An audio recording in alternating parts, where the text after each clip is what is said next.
Haunted Whisper. There was a village road that everyone avoided after sunset. It was not because of thieves, not because of wild animals, but because of a whisper. A soft, thin voice. A voice that came from nowhere.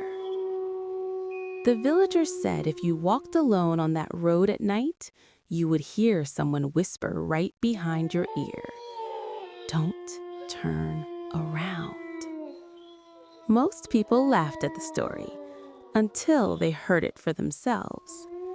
At the edge of the village lived a young school teacher named Lena. She had only moved there a few weeks earlier and did not believe in ghost stories. To her, fear came from imagination, not spirits. One evening, after visiting a sick student, Lena started walking home late. The moon was hidden behind clouds, and the road was wrapped in heavy fog.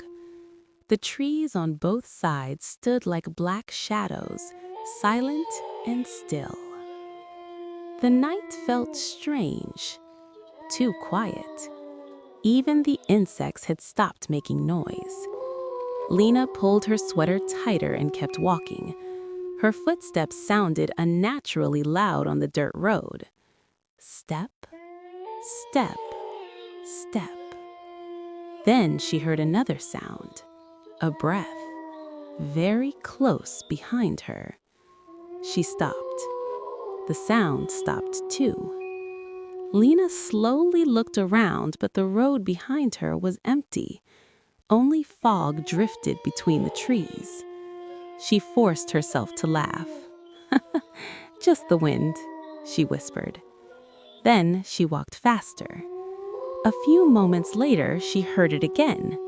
Not footsteps, not breathing, a whisper, soft, cold, right beside her ear. Don't turn around. Lena froze.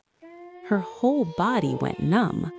The voice was so near, it felt like invisible lips had touched her skin.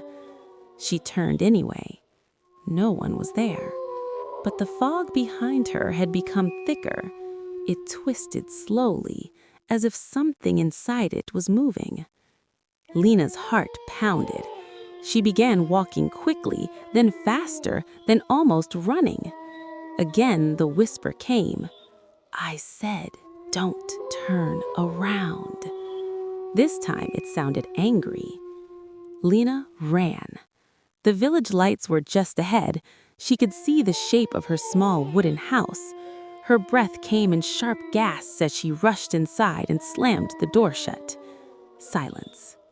For several seconds, she stood there trembling. Then came 3 knocks from the back window.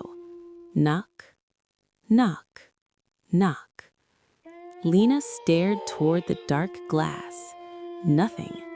She stepped closer.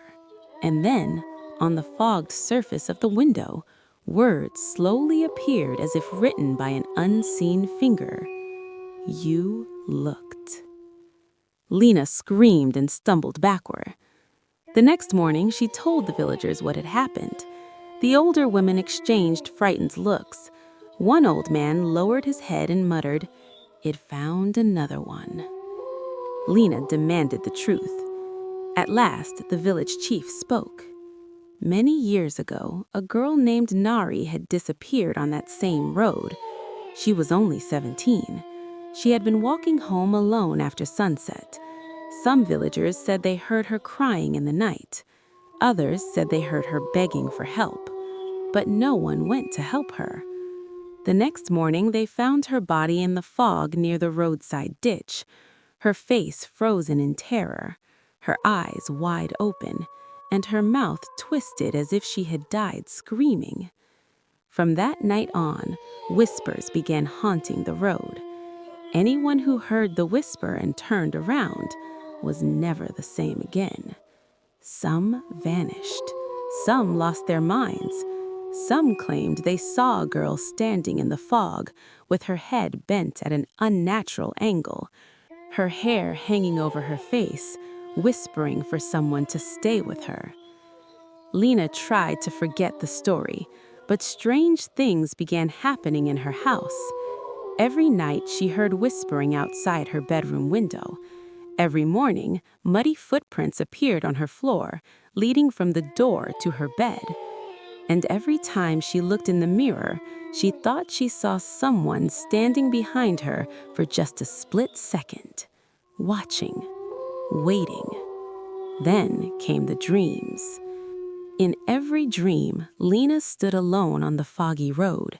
She could hear someone crying behind her. Then the whisper came again, "Don't turn around." But in the dream, she always turned, and every time she did, she saw the same thing. A girl in a torn white dress, barefoot, pale as death. Her long black hair covered her face. Her arms hung too long at her sides. Her fingers were broken and bent. Then the girl would slowly lift her head, and underneath the hair was not a human face.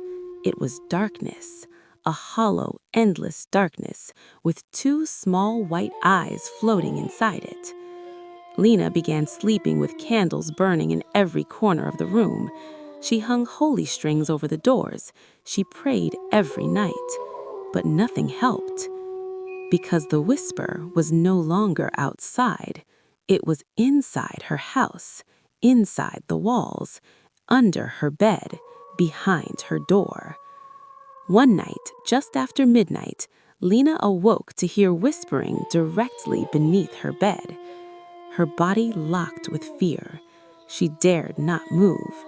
Then, from under the bed, a familiar voice softly breathed, "You should have listened." Lena let out a cry and jumped off the bed, rushing to the door. But the door would not open. The room grew colder and colder until her breath turned white in the air. Slowly, the whisper filled the room from every direction. Thousands of voices, crying, begging, warning. Then the wardrobe door creaked open by itself. From inside, the girl crawled out, her limbs bent like a spider's, her hair dragged over the floor, her neck twisted with a loud crack as she lifted her face toward Lena. This time, Lena could see it clearly. The girl's mouth was stretched into a terrible smile, and from that black mouth came the whisper, "Now stay with me." The villagers heard Lena scream that night. By the time they broke down the door, the room was empty. No blood, no body, no sign of struggle. Only one thing remained. On the bedroom wall, written in long, wet streaks, were the words, "She turned." After that night, the whisper on the road changed. Before, it had sounded like one voice. Now it sounded like two. And if anyone walks there after sunset, they may hear them together, close behind their ear. "Don't turn around."